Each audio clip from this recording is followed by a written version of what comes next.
Baik, saudara-saudara, pada hari ini kita akan melakukan satu kuliah jarak jauh atau kuliah online, di mana tema kali ini adalah sebuah konsep dasar manajemen strategi.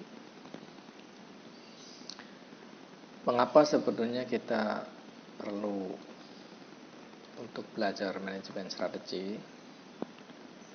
Karena manajemen strategi ini adalah sebuah alat yang dipakai perusahaan agar dia mampu untuk bisa mencapai tujuan perusahaan. Sebagaimana kita ketahui bahwa untuk apa perusahaan itu didirikan? Sebuah organisasi didirikan tentunya ada tujuan, ada hal-hal yang ingin dicapai, ada interest atau kepentingan yang akan diraih. Dalam hal ini, perusahaan didirikan adalah dengan berbagai tujuan pokok, seperti misalnya adalah tujuan untuk memperoleh laba. Kedua, meningkatkan harga saham. Ketiga adalah meningkatkan volume penjualan. Dan keempat bisa juga adalah perusahaan didirikan adalah untuk mempertahankan keberlangsungan hidupnya. Nah, tujuan-tujuan inilah yang mesti dicapai dengan cara yang efektif dan efisien. Tentunya tool yang akan kita pakai adalah manajemen strategi.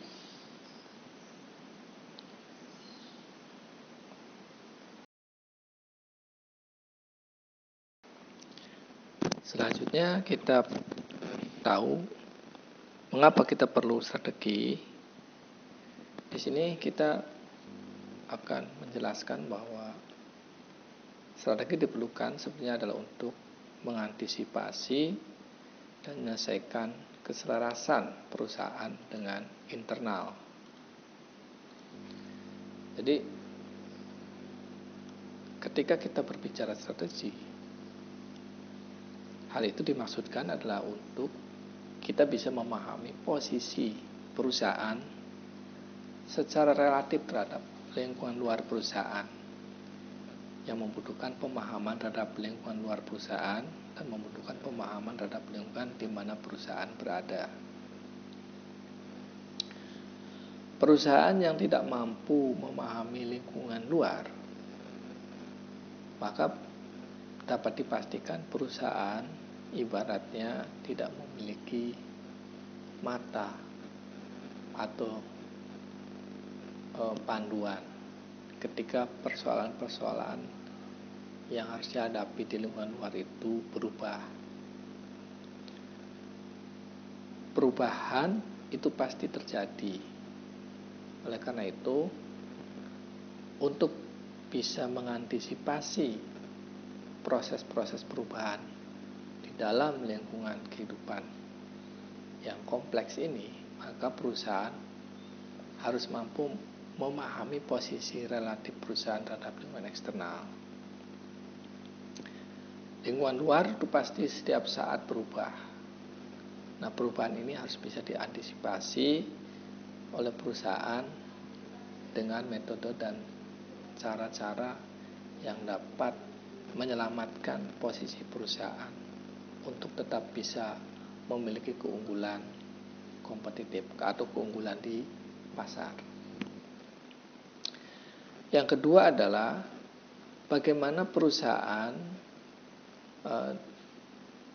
mampu menyelaraskan lingkungan internal perusahaan.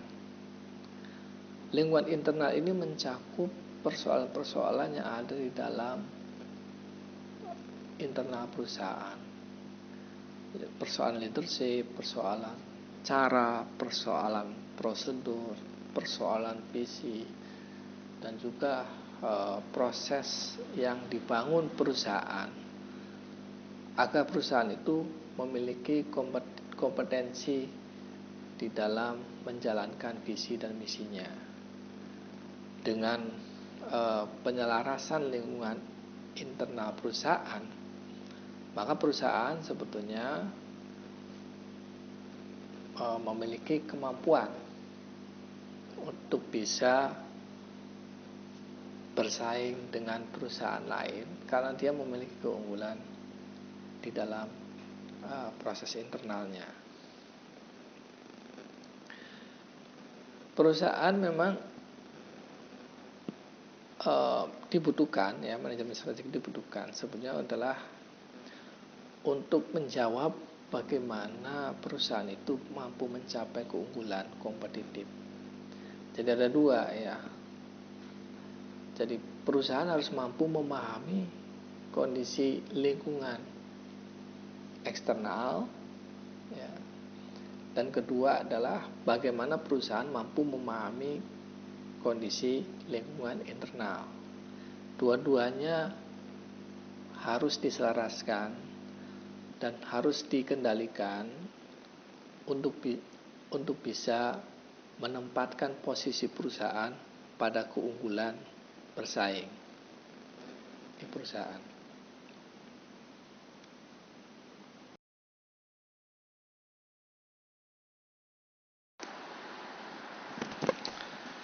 Makna dan arti dari manajemen strategik. Tentunya ketika kita ingin mempelajari sesuatu, maka urut-urutan dalam pemaknaan sebuah istilah harus dipahami. Arti dan makna dari manajemen strategik kita mungkin harus memahami dulu apa itu yang namanya strategik. Strategik adalah sebuah kata yang diadopsi dari Yunani, strategic of gender. Jadi strategi adalah sebuah seni dalam berperang. Mengapa demikian? Karena memang istilah ini diadopsi atau dipakai dalam konteks diskursus persoalan-persoalan formasi pertempuran di medan perang. Bagaimana cara-cara mengalahkan musuh atau lawan. Formasi sebuah pasukan itu menentukan keberhasilan dan kekalahan dari sebuah bangsa. Dan sebuah formasi dari sebuah pasukan tidak serta-merta orang lain mengadopsi untuk menggunakannya dan mencapai keberhasilan yang sama. Karena formasi-formasi itu pada saat itu adalah insting para jenderal perang yang memang cukup memiliki pengalaman yang banyak dalam bidang pertempuran atau peperangan.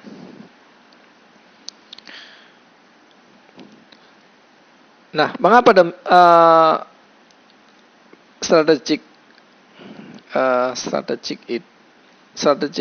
ini dikatakan sebagai arts and science dalam strategic management? Sebagaimana yang kita pahami sebelumnya bahwa strategik adalah sebuah cara, metode untuk mencapai sesuatu, tool atau alat untuk menyelesaikan sesuatu, untuk mengimplementasikan apa yang sudah digagas. Itu adalah strategik. Dan istilah strategi ini memiliki makna arts dan science dalam perspektif strategic management. Artnya di mana, science-nya di mana? Arts dalam makna ini adalah sebuah seni, sebuah cara yang tidak bisa dibangun baku. Karena arts adalah, atau seni adalah sebuah ekspresi yang muncul, sebuah gagasan ide yang muncul, kalau itu bentuknya ide atau gagasan. Dan seni adalah muncul dari budi pemikiran manusia yang tidak bisa dibangun secara sistematis. Arts atau seni itu seperti simptom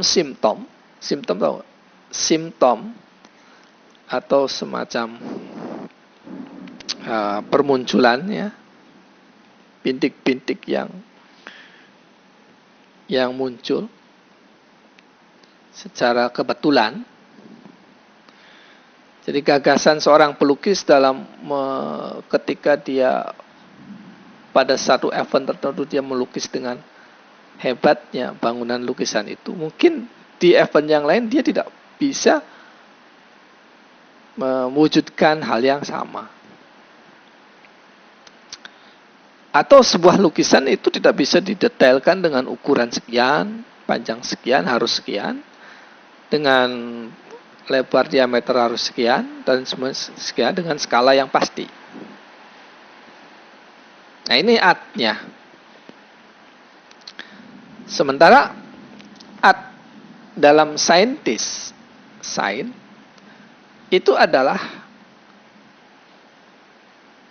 sebuah metode yang memiliki kebakuan dalam sebuah proses. Saintis itu memiliki satu metode, memiliki ukuran, memiliki satu syarat prasyarat. Prasyarat dalam saintis itu seperti ada satu sisi yang wujudnya, sisi yang terukur, runtut, metodis, faktual.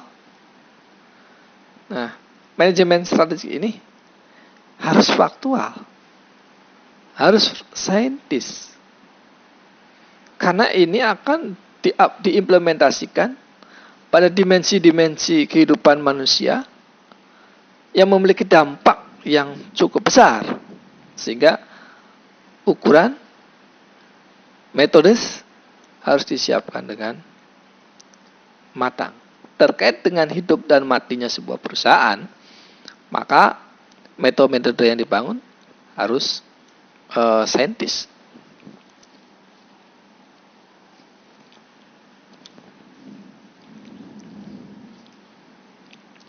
Nah, artnya dalam perspektif strategic management adalah sebuah, dalam filosofinya, strategic management itu tidak bisa dikatrol bahwa inilah satu-satunya satu metode yang baku. Dia muncul dan hidup sebagaimana ekspresi manusia yang tidak bisa dikatrol, yang tidak bisa dikontrol dalam dimensi saintis, seperti ekspresi-ekspresi seorang manusia, sikap-sikap seorang manusia, dan kesukaan, preferensi, dan interest, ya, seorang manusia, cita rasa yang dimiliki manusia, itu tidak bisa. Nah, di sinilah seninya. Sehingga metode di dalam pengembangan metodologi, dalam pengembangan metode strategik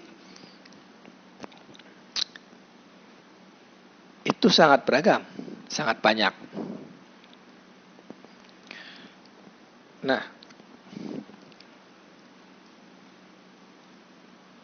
artsnya atau seninya dalam strategic management ini adalah bahwa dalam pengertian bahwa manajemen strategik atau strategi yang mungkin dianggap paling hebat,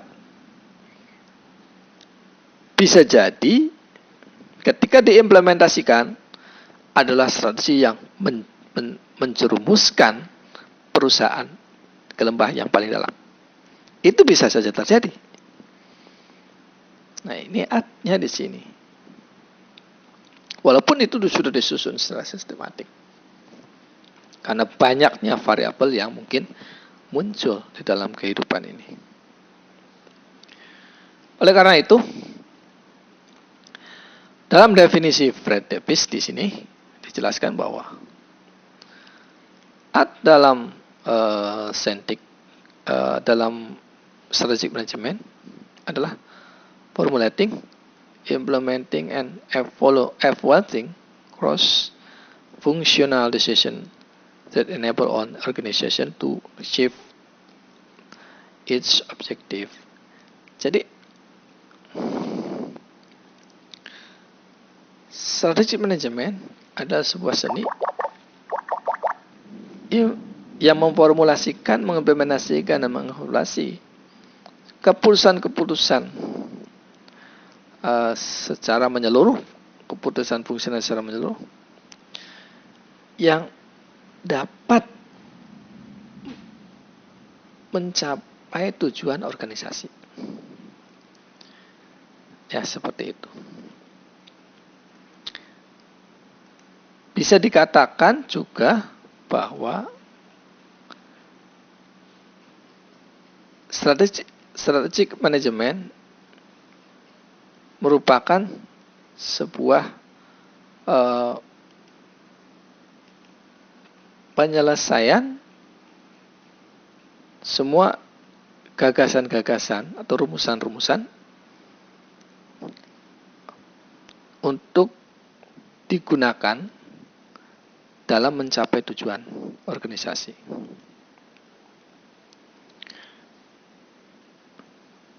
Ini mungkin bisa dipakai dalam pendefinisian strategic management, di mana kita bisa menggunakan tool ini untuk kepentingan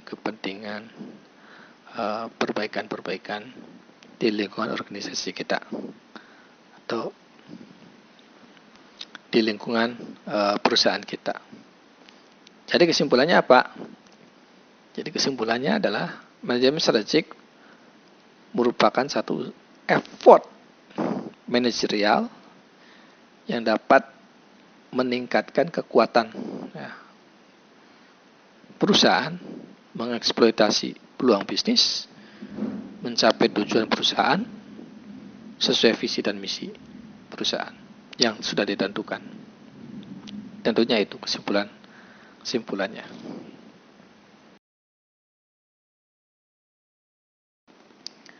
Selanjutnya kita akan membahas tentang analisa strategi. Analisa strategi mengapa ini dilakukan? Di awal kita mau atau ingin melakukan aktivitas perumusan. Analisa strategi ini harus dipahami karena hal ini adalah dimaksudkan agar perusahaan mampu menetapkan faktor-faktor penentu di dalam hubungan yang tadi saya sebutkan, keselarasan internal dan keselarasan eksternal tadi. Dan untuk bisa mencapai tujuan perusahaan yang ditetapkan, maka manajemen perlu menetapkan dua faktor pokok, yakni faktor eksternal dan kedua adalah faktor internal. Dua hal kunci yang harus dipahami ketika kita mau melakukan aktivitas manajemen strategi. Apa itu faktor eksternal? Faktor eksternal adalah faktor yang tidak terkontrol oleh perusahaan. Variabel yang dianggap radikal bebas, yang memiliki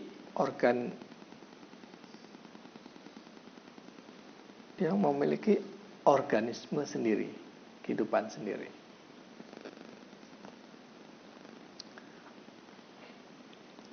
Faktor eksternal ini merupakan lingkungan bisnis yang melingkupi operasi perusahaan yang daripadanya muncul peluang dan ancaman, opportunity and threats. Jadi apa saja faktor-faktor eksternal ini? Yaitu mencakup lingkungan industri. Jadi lingkungan industri environment, lingkungan bisnis makro environment, ekonomi, politik, hukum, teknologi, pendudukan, dan sosial budaya.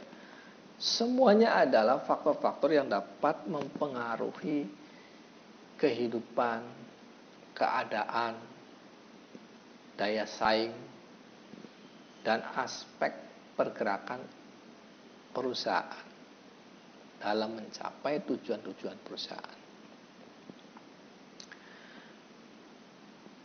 Dengan memahami faktor-faktor eksternal ini, tentunya perusahaan diharapkan mampu untuk bisa mengantisipasi dalam sistem analisa strategi SWOT yang biasa dipakai secara umum. Ya, SWOT bisa dikatakan sebagai sebuah logika antisipatif yang berisi pemahaman-pemahaman inti yang sederhana, di mana kita membedah dunia eksternal maupun internal. Eksternal itu kita menggunakan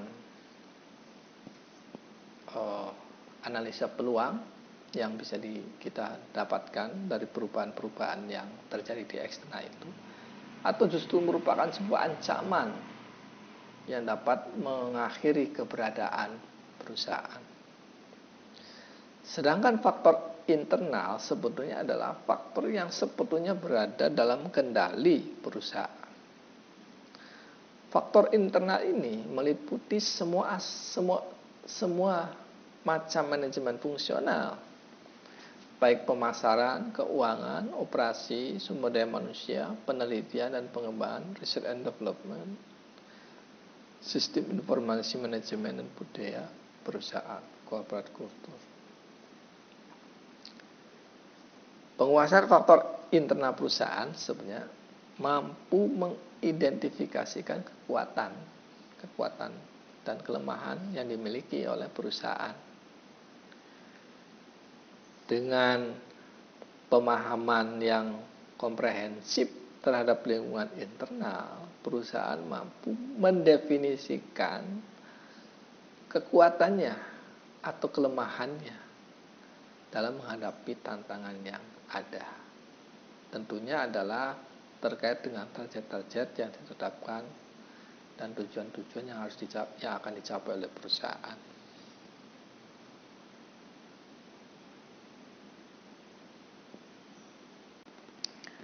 Selanjutnya kita akan membahas tentang analisa strategi. Analisa strategi mengapa ini dilakukan? Di awal kita mau atau ingin melakukan aktivitas perumusan. Analisa strategi ini harus dipahami karena hal ini adalah dimaksudkan agar perusahaan mampu menetapkan faktor-faktor penentu di dalam hubungan yang tadi saya sebutkan, keselarasan internal dan keselarasan eksternal tadi.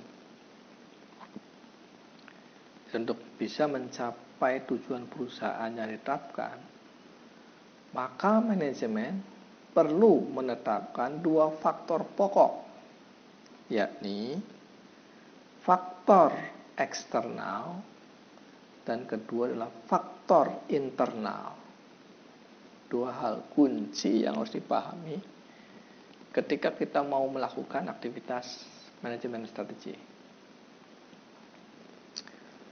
Apa itu faktor eksternal?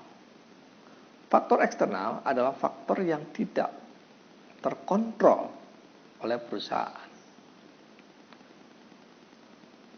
Variabel yang dianggap radikal bebas, yang memiliki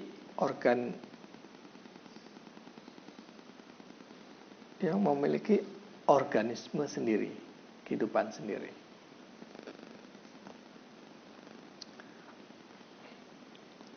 Faktor eksternal ini merupakan lingkungan bisnis yang melingkupi operasi perusahaan yang daripadanya muncul peluang dan ancaman, opportunity and threats. Jadi apa saja faktor-faktor eksternal ini? Yaitu mencakup lingkungan industri. Jadi lingkungan industri environment, lingkungan bisnis makro environment, ekonomi, politik, hukum, teknologi, pendudukan, dan sosial budaya. Semuanya adalah faktor-faktor yang dapat mempengaruhi kehidupan, keadaan, daya saing, dan aspek pergerakan perusahaan dalam mencapai tujuan-tujuan perusahaan. Dengan memahami faktor-faktor eksternal ini, tentunya perusahaan diharapkan mampu untuk bisa mengantisipasi dalam sistem analisa strategi SWOT yang biasa dipakai secara umum. Ya, SWOT bisa dikatakan sebagai sebuah logika antisipatif yang berisi pemahaman-pemahaman inti yang sederhana, di mana kita membedah dunia eksternal maupun internal. Eksternal itu kita menggunakan analisa peluang yang bisa kita dapatkan dari perubahan-perubahan yang terjadi di eksternal itu, atau justru merupakan sebuah ancaman yang dapat mengakhiri keberadaan perusahaan. Sedangkan faktor internal sebetulnya adalah faktor yang sebetulnya berada dalam kendali perusahaan. Faktor internal ini meliputi semua macam manajemen fungsional, baik pemasaran, keuangan, operasi, sumber daya manusia, penelitian dan pengembangan, research and development, sistem informasi manajemen dan budaya perusahaan, corporate culture. Penguasaan faktor internal perusahaan sebenarnya mampu mengidentifikasikan kekuatan dan kelemahan yang dimiliki oleh perusahaan. Dengan pemahaman yang komprehensif terhadap lingkungan internal, perusahaan mampu mendefinisikan kekuatannya atau kelemahannya dalam menghadapi tantangan yang ada. Tentunya adalah terkait dengan target-target yang ditetapkan dan tujuan-tujuan yang akan dicapai oleh perusahaan.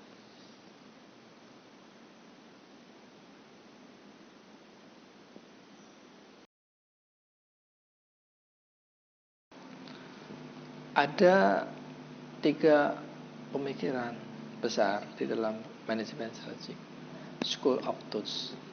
Pertama adalah strategi berdasarkan sumber daya, kedua strategi berdasarkan pasar, dan ketiga adalah strategi berdasarkan berkat.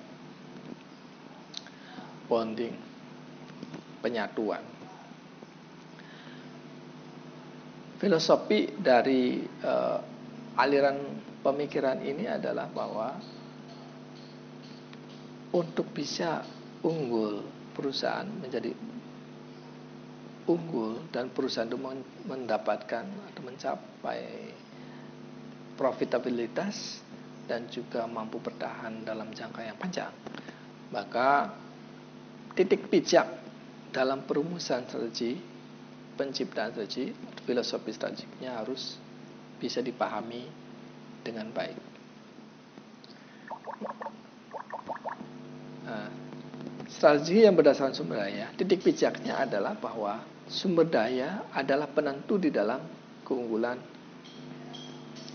berkelanjutan.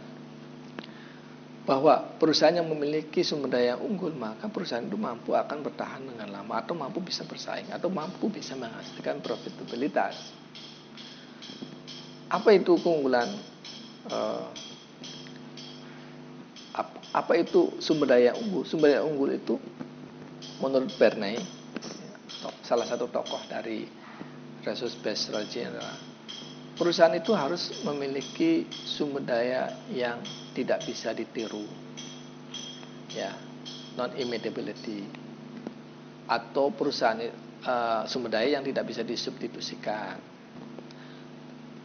atau perusahaan itu ya unik, sumber daya itu unik, rare, dan yang terakhir bahwa sumber daya itu harus bernilai. Jadi kalau misalnya sumber daya itu langka tapi tidak bernilai, ya tidak diperlukan perusahaan. Nah, jadi nilainya itu adalah value-nya itu adalah nilai value pada kegunaan dan manfaat yang penting dalam sebuah proses industri di perusahaan. Itu karena ini cara pandangnya adalah cara pandang internal, cara pandang keunggulan dalam sisi internal, faktor internal yang digali untuk bisa mendorong perusahaan bisa bertahan dalam jangka waktu yang lama. Sedangkan strategi berdasarkan pasar adalah strategi yang didorong oleh pasar. Tokohnya adalah Michael Porter. Ada 3 strategi ya di situ. Michael Porter mengembangkan model teorinya, strategi berdasarkan diferensiasi, low cost, dan fokus. Pada intinya adalah Michael Porter mengatakan bahwa sehebat apapun ya sumber daya yang dimiliki, kalau pasarnya tidak menerima, buat apa?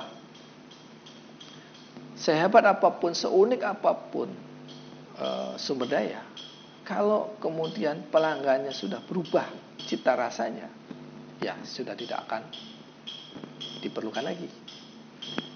Nah,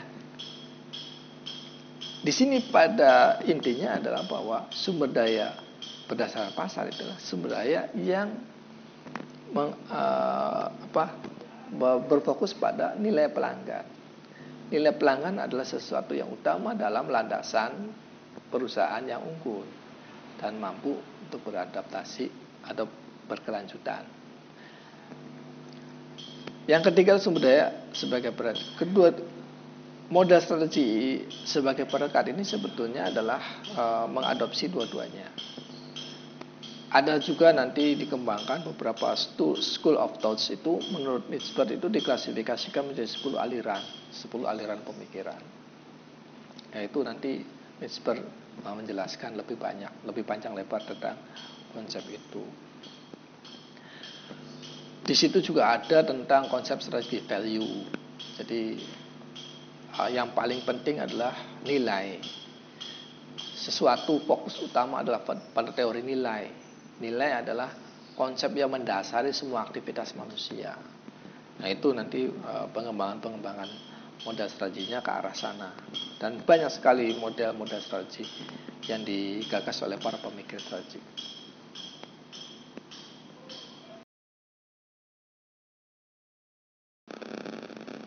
Dalam pemikiran Mitzberg sebenarnya ada 10 pemikiran yang dikembangkan, yang dianalisis Mitzberg ya. Ada school of thought, 10 model school of thought dalam pengembangan manajemen strategi. Hanya kemudian itu dibagi menjadi dua model yang bersifat preskriptif dan yang kedua adalah deskriptif. Kalau deskriptif itu orientasinya hasil. Kalau preskriptif adalah sebuah orientasinya adalah metode. Jadi kalau teori deskriptif itu suatu model teori pembelajaran sebenarnya itu.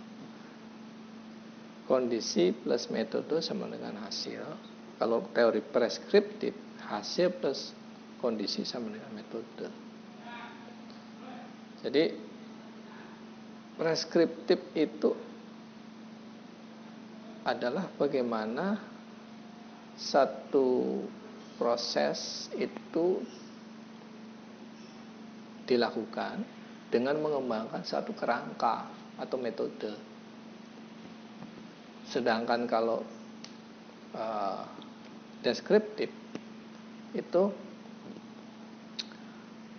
bagaimana satu pengembangan pengetahuan itu dikaitkan dengan model pengetahuan yang sudah ada, yang sudah dimiliki. Itu adalah deskriptif. Jadi kalau deskriptif itu bila isi materi atau kognisi di organisasi dengan menggunakan metode elaborasi atau metode, maka perolehan belajar dan retensi akan meningkat. Sebaliknya dengan teori preskriptif adalah bagaimana perolehan belajar atau retensi atau hasil itu meningkat.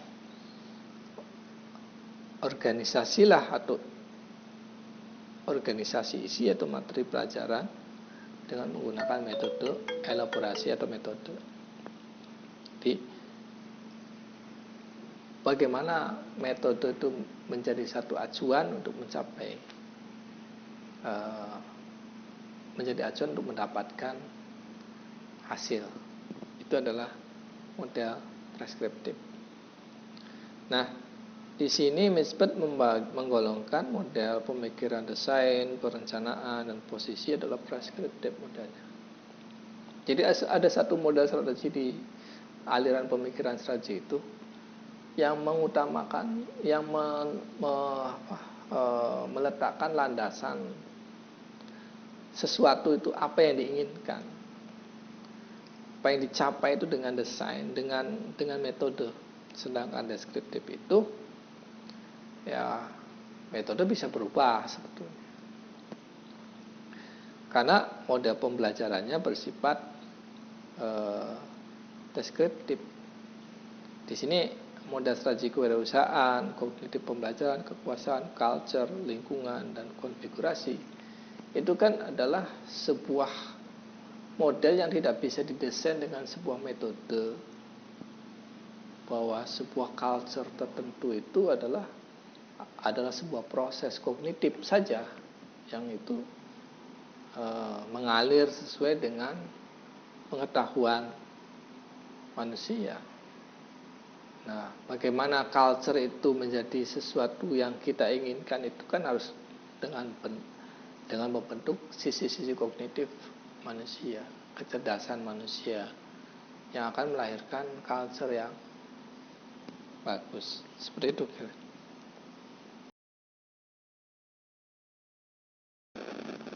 Ada beberapa aliran strategi, pemikiran strategi dalam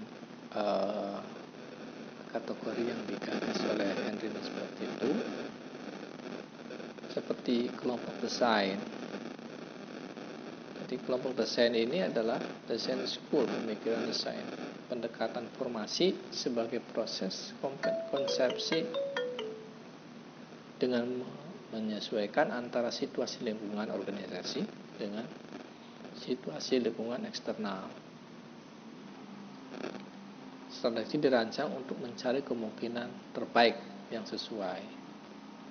Yang selanjutnya kelompok perencanaan, planning school. Pendekatan formasi strategi dengan proses formal yang diikuti dengan tahapan yang tepat dan teliti dari analisa situasi terhadap pengembangan dan eksplorasi dari berbagai skenario. Model planning school itu sudah biasa Anda bikin seperti model tabel BARTS ya. Dari mulai pembabakan, urutannya, aktivitasnya, waktunya, itu adalah model-model planning school. Itu adalah temuan-temuan model strategi yang dikembangkan oleh kelompok planning school, pemikiran planning school. Yang selanjutnya adalah kelompok positioning school. Jadi pemikiran positioning school adalah pendekatan formasi strategi sebagai proses analitis dengan menempatkan bisnis dalam konteks industri dan melihat bagaimana organisasi memperbaiki posisi kompetitif dalam industri.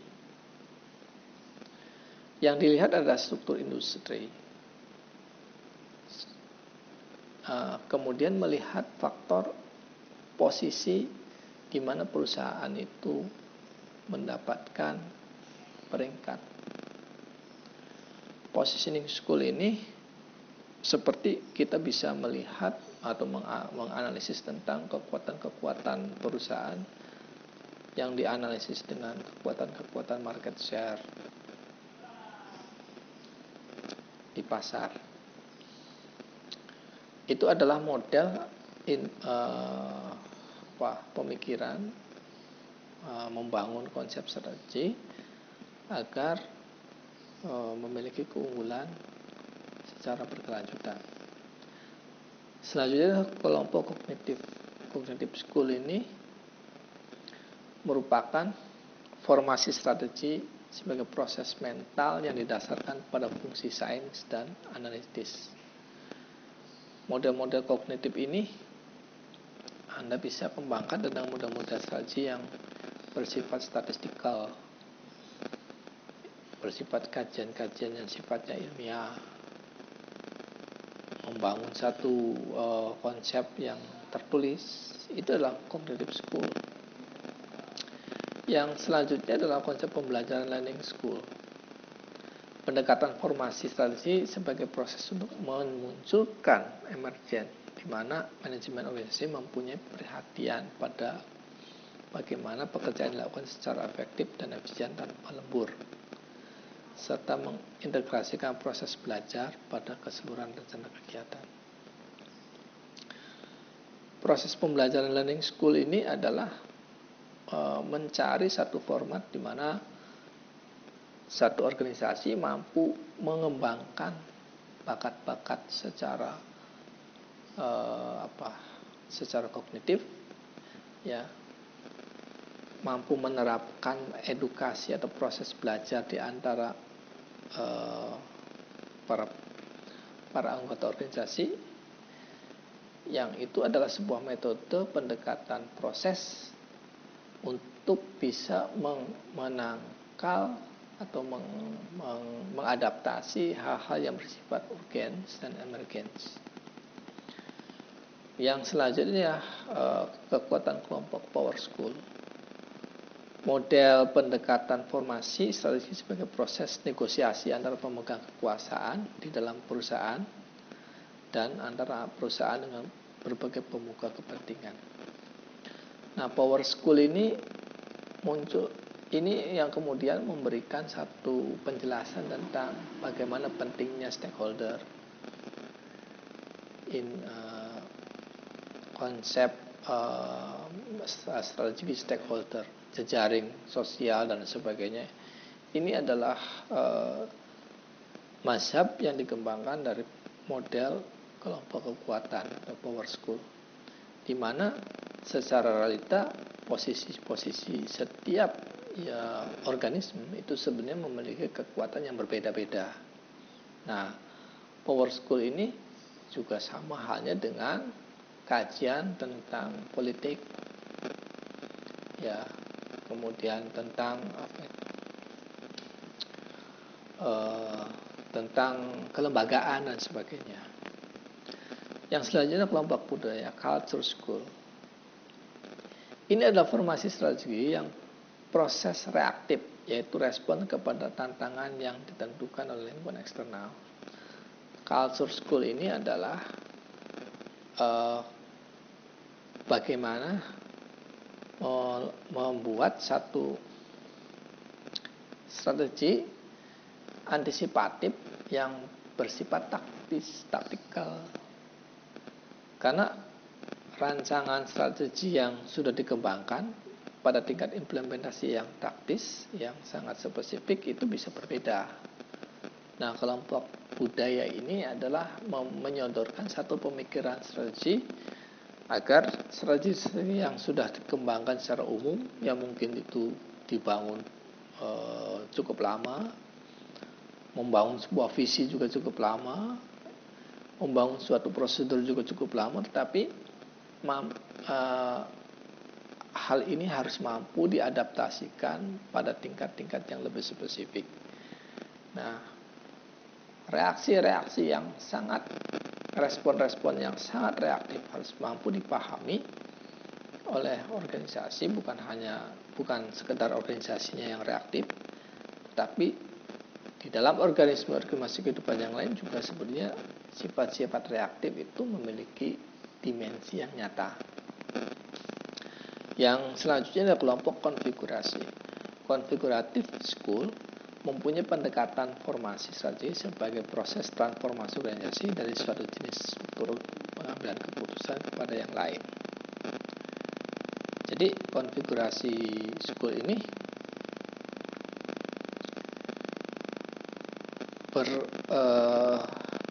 berpatokan pada sebuah transformasi organisasi. Transformasi organisasi yang melihat struktur organisasi itu memiliki efektivitas yang memadai atau tidak dalam pengambilan keputusan. Sehingga kadang-kadang desain organisasi antar setiap organisasi itu tidak akan sama. Organisasi bank dengan organisasi perguruan tinggi itu akan berbeda. Di situ sisi pendekatan konfigurasi school.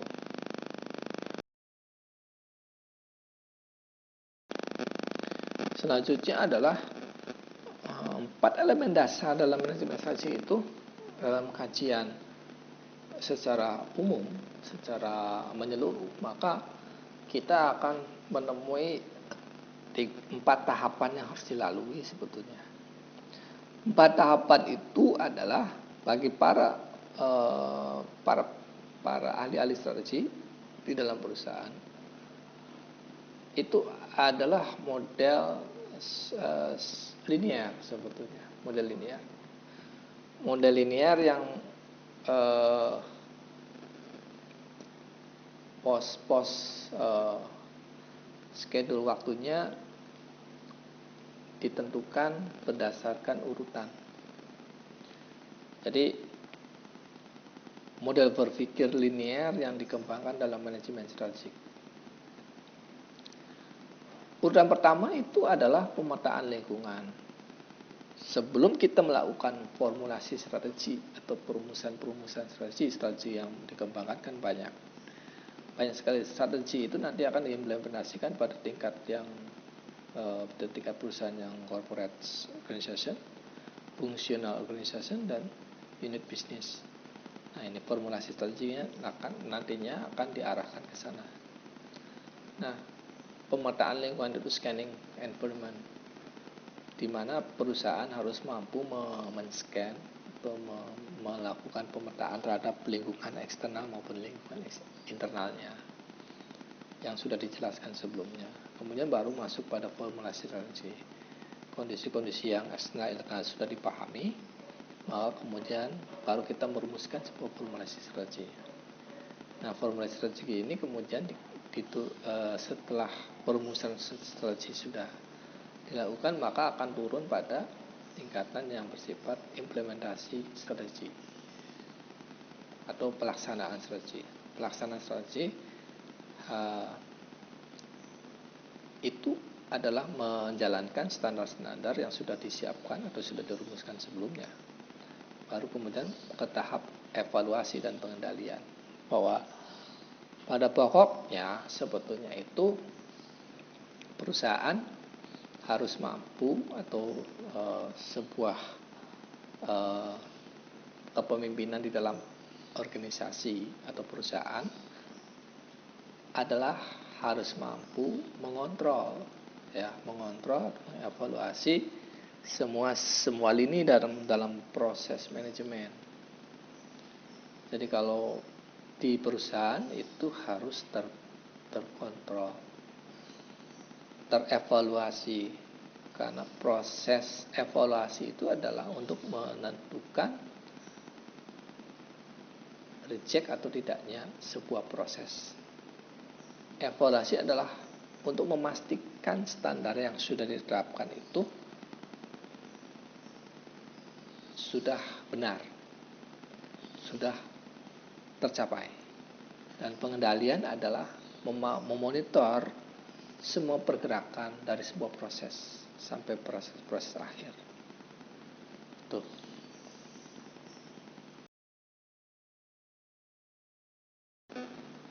Nah, setelah berbicara tentang persoalan 4 elemen dasar dalam strategi ini, nah, lalu kita kemudian harus memahami tingkatan dalam manajemen strategi. Jadi tingkatan ini adalah untuk bisa menentukan formulasi strategi apa yang akan dipakai dalam pencapaian tujuan organisasi. Di dalam pencapaian tujuan organisasi ini ada yang dinamakan strategi corporate organisasi. Jadi strategi corporate itu adalah strategi yang berkaitan dengan pilihan dan arah secara keseluruhan serta pengelolaan portfolio bisnis dan produk. Biasanya strategi tingkat corporate ini adalah terkait dengan strategi yang sifatnya lebih tinggi. Kalau tingkatan holding maka di perusahaan yang utamanya. Apakah dia akan membeli perusahaan baru, menjual perusahaan anak perusahaan dan sebagainya, itu adalah strategi corporate. Yang strategi itu bisa berdampak cukup signifikan terhadap keadaan perusahaan, menjual saham perusahaan, mengakuisisi perusahaan dan sebagainya, itu adalah strategi corporate. Nah, itu juga tentunya kan didasarkan pada analisis scanning environment sebelumnya. Nah, selanjutnya adalah strategi fungsional. Strategi fungsional adalah kegiatan jangka pendek yang dilaksanakan oleh setiap bidang fungsional dalam suatu perusahaan guna mengimplementasi strategi umum. Strategi fungsional di sini adalah kebijakan-kebijakan yang sudah dibuat dalam strategi corporate itu adalah dilaksanakan pada bidang-bidang fungsi yang ada di perusahaan. Apakah itu pemasaran, marketing, SDM dan sebagainya, harus berjalan mengikuti alur kebijakan yang sudah ditetapkan lebih tinggi lagi. Nah, strategi fungsional ini terkait juga dengan fungsi-fungsi yang ada di dalam perusahaan untuk mengembangkan strategi yang bersifat taktikal. Yang ketiga adalah strategi bisnis. Strategi bisnis merupakan pendekatan secara keseluruhan yang berkaitan dengan pelaksanaan sasaran perencanaan dan eksekusi sebuah aktivitas dalam kurun waktu tertentu. Strategi ini merupakan strategi antar lini kerja, mengidentifikasi faktor pendukung yang sesuai dengan prinsip-prinsip pelaksanaan gagasan secara rasional, efisien dalam pendanaan. Jadi ada 3 strategi yang nantinya menjadi titik fokus dalam formulasi strategi.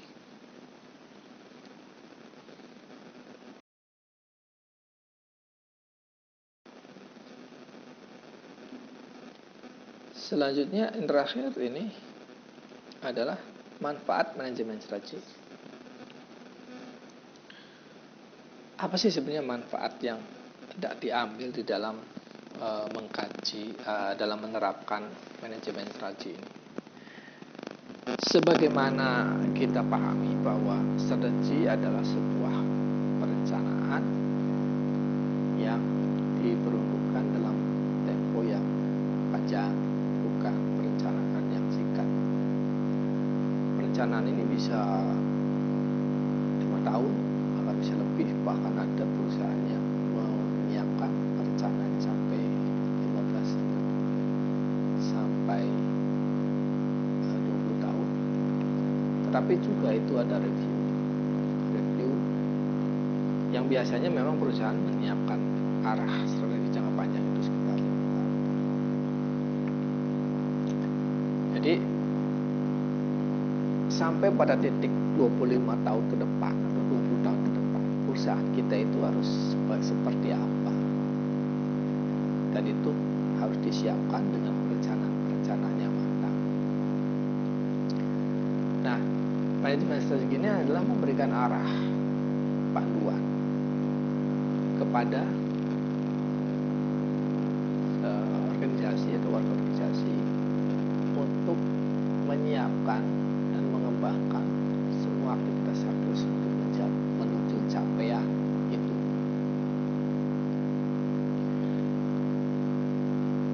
Jadi hendak menjadi apa kita ke depan, tidak kemudian kita hanya membuat perencanaan yang kemudian dari titik 0 sampai titik akhir ke 100 itu tidak dilakukan. Dan dalam perencanaan strategi itu, setiap perencanaan itu memiliki jenjang-jenjang tahapan dan pendefinisian yang lebih rinci.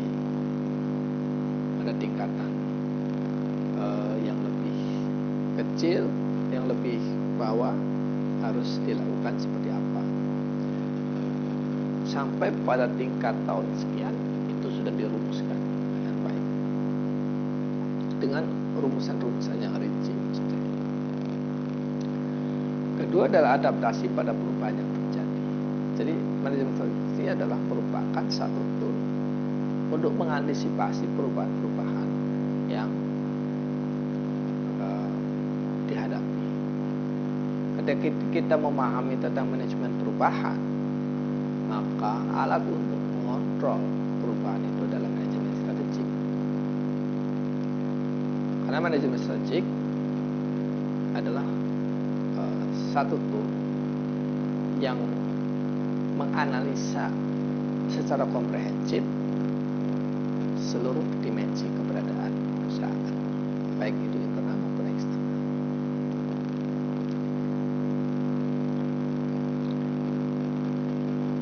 Kemudian manfaat lain adalah efektivitas organisasi. Organisasi memiliki tingkat efektivitas yang tinggi yang bisa menentukan keberhasilan perusahaan. Tentunya dengan keberhasilan perusahaan ini, maka perusahaan akan mendapatkan keuntungan yang cukup tinggi. Perusahaan yang efektif, maka perusahaan yang mampu menyelesaikan pekerjaan-pekerjaannya, menyelesaikan seluruh capaian-capaian yang ditargetkannya. Dan selanjutnya adalah manfaat manajemen strategi adalah efisiensi dalam perancangan sistem dan hasil. Lalu apa bedanya efektif dengan efisien?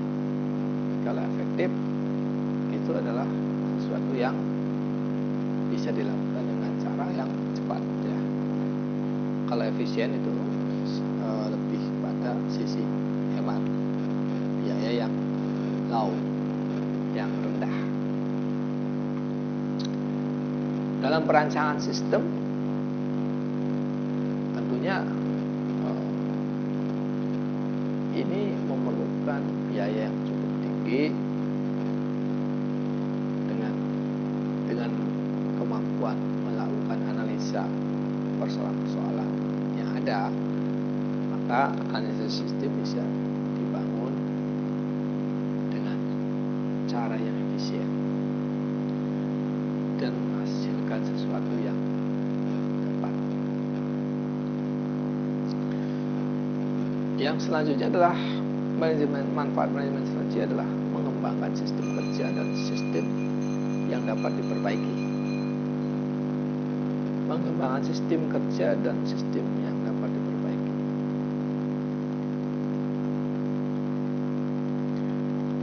Di mana unsur yang paling utama dalam proses manajemen adalah berjalannya sebuah aturan sistem.